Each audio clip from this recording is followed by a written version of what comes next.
and welcome to Labour Lens. I am Sharon Ijason. In accordance with International Labour Organization's Safe Work Agenda, the International Transport Federation, in collaboration with Maritime Workers Union, has set up the important tripartite committee to look into members' welfare in terms of training and retraining.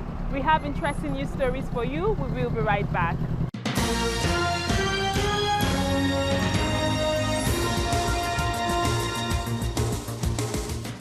The Lagos State Employment Trust Fund, in collaboration with Jobberman, have held a workshop for employment seekers tagged Employability Training for Underemployed and Unemployed Youths to prepare them for the labor market. Participants shared their experience. It was a skill and engaging training, a workshop kind of, that had to put people into a state of learning, unlearning what they learned wrongly, and then relearning new skills, especially in the areas of interviews, CVs, while they're on the job, things they need to know, how they need to build their career. They really throw more light on our CV preparation. They also throw more light on how to prepare for interview, and also they encourage us much more better for being ourselves and knowing much of the skills apart from our educational background, what we study in the university. I saw the difference between this one and the one I learned at school there. Likewise, how to conquer an interviewer. They didn't especially that for me as well. So the difference there is that when I face an interview, I know how to keep my cool by answering the question one after the other and making sure that at the same time I ask the interviewer a question as well. Facilitators of the program spoke on their findings. There's a skill gap, and so essentially what we try to preach at the fund is the need to get a skill. And then what we try to do is find out where the gaps within certain industry, how do we develop a curriculum to help train the youth, and then how do we in turn translate the skills that they have acquired to fit into the available jobs that we identify from the employers. What I observed from this particular cohort that we just trained is a lot of them have done their research. They are well informed, and a few of them have actually attended a couple of interviews before now. So we training them, it made it a lot easier for us to actually connect with them because they understood firsthand what we're talking about. And I think it comes from the fact that a lot of them have actually been trained by LSCTF over the past couple of months. And so I think basically if we have more people undergo trainings like this, we get to have to recruit or interview a lot more qualified candidates. And I think that's what Jobberman is trying to do, trying to train more candidates, making them more employable, so that way employers or companies have more qualified candidates in general. It was concluded at the event that there is an urgent need for young people to focus more on skill acquisition.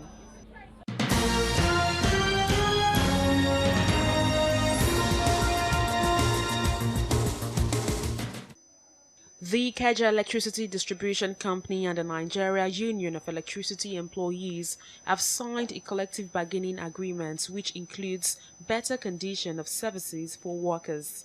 This, according to leaders of the union, will help promote decent and safe work environment for all workers. The union leaders said workers struggle to survive on slave wages and substandard tools of operation, which has led to electrocution of some of them. They, however, harped on the need for urgent implementation of the improved conditions of service for workers. The second phase after condition of service is implementation. No matter how good any condition of service looks, the aspect of implementing it is always there. And every union that works its union must have the capacity to enforce compliance of a condition of service. So if you have a union that cannot enforce compliance, then there's a problem. So that is why after the negotiation, after signing, we will look at the next phase, to make sure that we have the capacity to enforce it and to implement it. The second phase, as we gave notice, was the issue of wages and salaries. That is not usually the component of the condition of service. The condition of service will state if you are going, you get this percentage of this percentage of this. The condition of service of which the company and the workers, based on the agreement, has been signed, In other words, we cannot say that the workers here have been legalized. And the company itself now has the courage and the ability to do what? To sanction any workers based on the rules and regulations of the condition of service.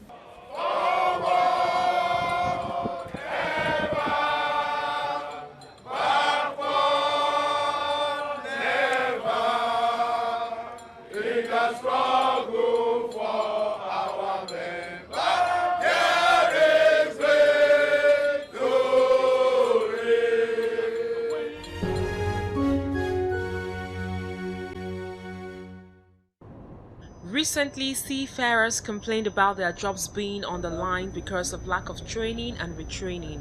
Hence, the Maritime Workers Union of Nigeria sought the professional assistance of the International Transportation Federation to help its members upgrade their skills. ITF have agreed that, as far as they are concerned, we have equally told them that we need seafarers to be trained on various jobs that are in the industry, not just the regular SCC WT 95. No, train them according to the jobs that is there in the offshore sector. So, and ITF too have agreed that also quickly identify programs that we're going to use for Nigerians, and also for people to be able to create jobs for Nigerians. And to be able to know that Nigerian seafarers need a better pay. In the future, we are going to synergize the standard of our seafarers with their global counterparts in terms of training. That the government should do training that will enhance the seafarer from the level that they are. They will look at themselves as a local content. Head of Maritime Operations Worldwide, John Canis, says there is a shortage of seafarers globally, thus Nigerian seafarers can help fill the gap if trained. Here, specifically in Nigeria, is to be able to put in structures to actually service those needs of a seafarer. For example, social security. You have pensions. Similarly, the other aspects of life, like medical provisions for seafarers when they get sick, out of employment. Majority of the countries that provide labor for seafaring has these structures, either institutional level in the state or driven by the unions themselves to provide services to their membership for seafaring nations. The executive director of the Nigerian Maritime Administration and Safety Agency says the regulatory agency will ensure seafarers in Nigeria have internationally recognized certification. We have agreed to engage more so that at the end of the day we'll be able also to tap from their own resources and see what can be done to push for our side, the maritime sector, forward. People advocate for equal work, equal pay. But what we hear is there's some level of discrimination against, do I say black or the Nigerian seafarers, as opposed to their foreign counterparts. It has been brought to the fore, and it's a subject of discussion. And on our part as regulators, we'll continue to do everything possible to ensure there is some equity. It is believed that training and retraining of maritime workers, especially seafarers and dock workers, will help improve productivity in the sector.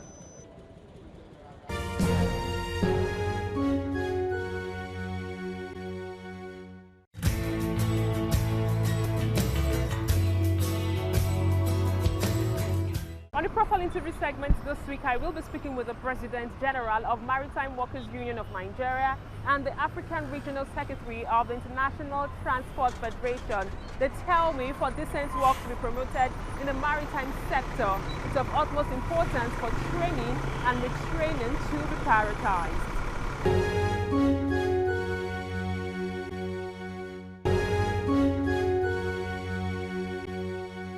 It's good to have you on the program. Thank you for having me. A lot is happening in the maritime sector, and top of it is a visit of ITF to Nigeria. Can you shed more light on why it's of utmost importance for them to stop by at Maritime Workers Union to to share experience? I think this is the second time the ITF, that the Maritime Workers Union of Nigeria, were happy to come to this country. They were here for almost 4 or 5 days now to familiarize with the maritime sectors that we are part of them. The dock workers, the seafarers, and they're also here to come and review all our past activities for a couple of years. And I think that is the purpose of their coming in, and to even interact with some stakeholders in the maritime sectors, which I think we've done for almost 2 or 3 days now. Okay, talking about training and retraining, can you tell us how committed Maritime Workers Union is in terms of ensuring that its members are actually up to date with best practice across the world? Well, I think their purpose of even coming here is to even re-educate our members on the issue of training, as you rightly said. We were able to meet with the management of the NIMASA through the chairman, Dr. Dakubu Peter, who was represented by executive director. The ITF are trying to partner with them for us to have more training for both the seafarers and that of the dock workers, as it was in the past. Because if you don't train your workers, how would they perform? I think that is the essence of the ITF being in Nigeria, to come and overview all our past activities we have done in the past. Okay, so can you tell us in clear terms what are the challenges your members have been complaining about in the sector right now? Well, you know, we have this issue of the road. For a couple of years now, the road has been affecting the job in the ports. But recently, I think the activities of the port now has been reduced in terms of repairing the road. Because if the road is it's okay, I don't think some investor will run away from this country. But with what is on ground, I think before December, the road to the port and that of Tinker Island will be things of the past. So are you telling us now that you have many of your members that are out of job? Yeah, it's affected all stakeholders, not only my members, including the investors. Do you know that some of the investors have relocated to other foreign countries, neighboring countries like Togo, Cotonou, Cameroon here, as a result of the bad road? But with the effort of the government now, I think most of the investors will have to come back. Okay, so moving forward, I'm talking about the issue of training and retraining of the members to be up to date with world best practice. Can you also inform us, is it that we have lots of expatriates doing the jobs that should be originally done by Nigerian workers? Well, I think when you talk of local content, I think that one too needs to be applied. The job ordinary Nigeria can do, why are you bringing in foreign people to come and do it? If we are well trained on a specific job, we can do it. So there's no need for you bringing an expert to come and do our job. I think with the ITF coming to this country and synthesizing with the NIMASA, who happen to be our regulating agent, I think the nearest future, the seafarer, the dock workers, we are going to meet up the industry practice that has to do with international practice that is being done all over the world. Okay, recently the federal government approved an amount of money to be paid to tally workers. Can you give us more information on this? Well, that's a good one. I think I want to commend the Managing Director of Nigeria Port Authority, the DG NIMASA, and the Permanent Secretary of Ministry of Transportation, onward to the Minister of Transportation, for giving an approval to these long issues that we have been battling over the payment of tally class and above security men. I want to commend them. It's a good woman, and we are elated to have seen the minister giving an approval for this payment to all the tally class and above security men. We are so happy and we are grateful to them, and we want to appreciate them, like I said, on behalf of Maritime Workers Union of Nigeria. So, but we want to employ them to pay this money on time so that the port will remain calm as it was before. Okay, so can you also give us more information? Recently, we are aware that maritime workers went on a 3 days warning strike, and this is because some IOCs refused to pay some of the workers they engaged for more than a year or about 12 months. Can you give us any updates on this? I think the Maritime Workers of Nigeria, we don't just go on strike anyhow. We follow due process. And the 3 days warning strike that we're back upon was as a result of some people are trampling on our enjoying impunity against the law of the land. And the IOCs cannot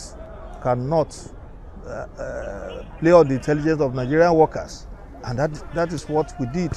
But we still commend the effort of Nigeria Port Authority, who facilitated on time to make sure that that strike does not generated into a number of days. And I can tell you officially now that at least 40 to 50% of the IOCs have complied with the directive from the Federal Ministry of Transportation. So moving on, what would be your message to employers of labor in the maritime sector in terms of prioritizing decent work for all? Well, what is important is training. Training. All the stakeholders have to train their workers. If you train me very well, I'll be able to produce more. But if you don't train me, how do I produce? How do I perform? Is when you train the trainers. That's what the law says. So you need to train me so that I'll be able to perform efficiently on any particular job you assign to me. So we employ all the stakeholders in maritime sectors to train their workers, to train their staff, not only the workers, their staff, their manpower, they should train them. So if you train them, they'll be able to produce more. It was an interesting conversation I had with you. Thank you very much. It's good to have you on the program. Thank you very much. A lot is happening in the transportation space. Can you tell us what your findings are during your visits in Nigeria? Okay, first and foremost, I think I need to let you know what ITF is all about, and so that you understand where we're actually coming from and, of course, where we're heading. ITF is a global union federation responsible for organizing campaigns and solidarity for transport workers' rights, justice and equality, with some elements of welfare and, of course, training and intervention that we do to our members. And I came here basically to see how best we could, have a kind of review of the activities that we have been doing for the seafarers and, of course, the dockers. And, of course, see how best we could have an opportunity to interact with critical stakeholders, the government, the regulators, and, of course, some service providers, including some employers, which are the shippers. And we are actually interested because we have a responsibility to make sure that seafarers and dockers play a very critical role in trying to advance the shipping business or the maritime business in general.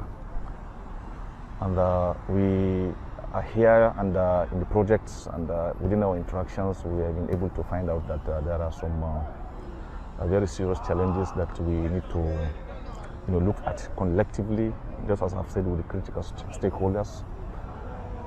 Number one is that, as I've said, I'm the African Regional Secretary. I have a record within the international forum where we have engagement with what we call International Bargaining Forum. This forum includes ship owners, ship managers, and, of course, we ITF. So can you tell us what are the challenges that you've observed in the sector? Okay, from our own aspect as labor, we have some basic challenges that has to do with training. From the record that we have here in Nigeria, I understand that most of our seafarers do only have the basic trainings that limits them into the operation within their shores, what we literally call the cabotage trade.